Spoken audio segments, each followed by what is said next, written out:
गोस्वामी तुलसीदास जी महाराज वर्णन करते हैं, विवाह होने के बाद में विदाई का समय आया। देखो ये विवाह में आनंद तो बहुत आता है, लेकिन जब विवाह संपन्न हो जाता है तो उसके बाद में जो समय आता है विदाई का, विदाई का समय बड़ा कठिन होता है प्यारे। चाहे कोई भी हो, हमारे घर की बेटी हो, चाहे पड़ोस की, चाहे गांव की, विदाई का बड़ा कठिन समय है। मैया मैना अपनी बेटी की ओर देखती हैं, आंखों से झरझर आंसू बहने लगे। और आज राजा हिमांचल अपनी बेटी को जब विदा कर रहे हैं तो हाथ जोड़कर प्रार्थना क्या कर रहे हैं? नाथ उमा मम प्राण सम ग्रह किंकरी करे हो, क्षमे हूं सकल अपराध अब होए प्रसन्न बरदेव। महाराज हिमांचल कह रहे हैं भोलेनाथ से कि स्वामी, मैं अपने प्राणों को बिटिया के रूप में आपको समर्पित कर रहा हूं। ये मेरी बेटी है, मैंने बहुत लाड प्यार से इसको पाला है। आपके घर में जाएगी, हो सकता है कि आपके घर के जो रीति रिवाज हैं उनसे सही से परिचित ना हो। यह भी हो सकता है कि कुछ गलतियां भी करेगी, कुछ चूक भी होगी इससे, लेकिन आप तो दया के सागर हैं।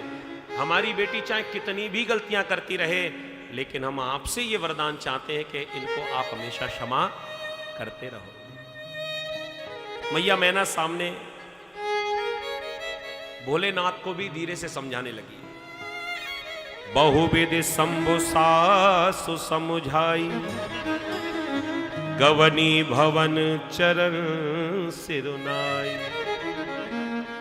जननी उमा बोली तबलीनी, ले उछंग सुंदर सिख दीनी। मैया मैना भोलेनाथ से भी प्रार्थना कर रही है, आप मेरी बेटी को अपने साथ लेकर जा रहे हैं, हमारे ऊपर सदैव ऐसे ही स्नेह और अपना ऐसे ही आशीर्वाद बनाए रखें। और अपनी बेटी को भी धीरे से समझा रही है। कहूं सदा शंकर पद पूजा, नारी धर्म पत देव न दूजा। मां अपनी बेटी को सिखा रही है, बेटी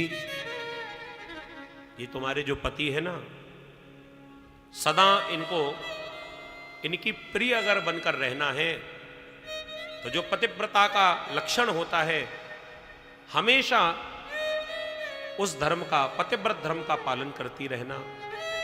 नारी धर्म पति देव न दूजा सिखा रही है। और वैसे यही होना चाहिए।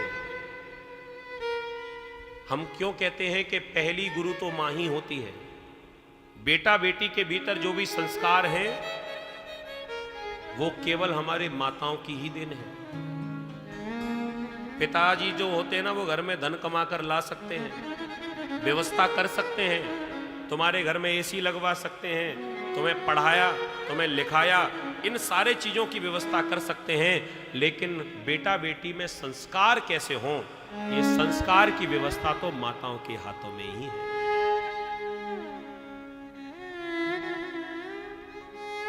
तो माताओं से मैं निवेदन करूंगा कि अपने बच्चों को कार भले ही मत दिलाना, लेकिन संस्कार जरूर दिलाना।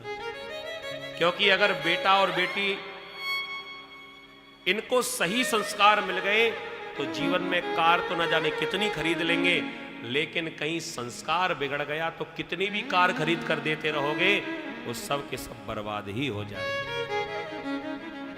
पूत सपूत तो का धन संचय, और पूत कपूत तो का धन संचय। ये संस्कार देना, बेटा हो या बेटी, मैं केवल बेटियों की बात नहीं कर रहा हूं, मैं बेटों की भी बात कर रहा हूं। ये मां पहली गुरु होती है। अपने बच्चों में संस्कार देना ये मैया का काम है। मैया मैना भी अपने बिटिया को समझा रही हैं, हमेशा अपने पति की आज्ञा का पालन करना, ज्यादा बात मत करना, ऊंची आवाज में कभी तुम्हारा स्वर ना निकल जाए, बुरा मत मानना। ये तो मैया मैना है जो अपनी बेटी को सही शिक्षा दे रही हैं। लेकिन संसार में कुछ कुछ ऐसी माताएं होती हैं जो इस हॉल में बैठी, मैं तो इनसे कह ही नहीं रहा, वो ग्वालियर में बैठी बैठी उनसे कह रहा हूं मैं तो। कुछ माताएं ऐसी होती हैं जो अपनी बेटी को ये संस्कार भले ही ना दें कि पति की आज्ञा मानना, सास ससुर की सेवा करना, वो अपनी बेटी को केवल यही संस्कार देती है, बेटी तू तो एक बार फोन कर देना, बाकी तो सब हम देख ही लेंगे। प्रेम से बोलो राधे राधे। आप लोगों से नहीं कह रहा हूं मैं, तुम्हें तो पता ही है मैं किन से कह रहा हूं। हमारे भोलेनाथ देवी सती को आज अपने साथ में चले संगह में बंतु तब पहुंचावन अति हेतु विविध भांत पर तोष करी विदा कीन ब्रस के। आज भोलेनाथ के साथ में देवी पार्वती को विदा किया। आज हमारे भोलेनाथ देवी पार्वती को लेकर सीधे कैलाश पर्वत पर पहुंचे और कैलाश पर बड़ा आनंद छाया है। जब ही शंभु कैलाश ही आए, जब ही शंभु जब ही शंभु कैलाश ही आए, सुर सब निज निज लोक सिधाए, सुर सब निज निज लोक सुहाए, सुर सब निज निज लोक सिधाए, सुर सब निज निज लोक सुहाए।